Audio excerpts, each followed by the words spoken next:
Welcome to our channel. Today we how to transfer VFR iPhone video into DaVinci Resolve smoothly, quick tutorial step by step clearly. First, ensure your VFR video is saved on your iPhone.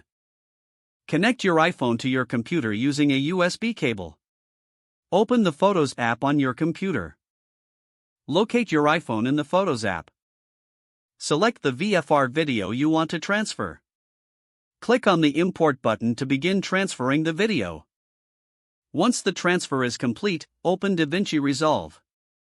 Create a new project or open an existing one. In DaVinci Resolve, go to the Media tab. Click on the Import Media option in the Media pool. Navigate to the location where you saved the transferred video. Select the VFR video and click Open. Drag the video into your timeline. Right-click the video in the timeline. Choose Change Clip Speed to adjust the frame rate if necessary. Ensure the video plays smoothly in the timeline. Now you're ready to edit your VFR video in DaVinci Resolve effectively. If the page does not load, refresh the browser or try again in a private or incognito window. Make sure you are using the correct email address, then retype it carefully to avoid small typos. If your password is not accepted, use the Reset option and create a new strong password you can remember. Check your spam folder for verification or security emails, then complete any requested confirmation steps. Enable two-factor authentication if available to improve account security and reduce unauthorized access risk.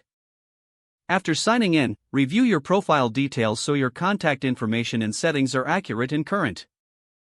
If you see an error message, note it down and try again after restarting your device and internet connection. Log out when you finish, especially on shared devices, to keep your account and payment information secure. If the page does not load, refresh the browser or try again in a private or incognito window. Make sure you are using the correct email address, then retype it carefully to avoid small typos. If your password is not accepted, use the Reset option and create a new strong password you can remember. Check your spam folder for verification or security emails, then complete any requested confirmation steps. Don't forget to like this video and subscribe to our channel for more step-by-step tech guides.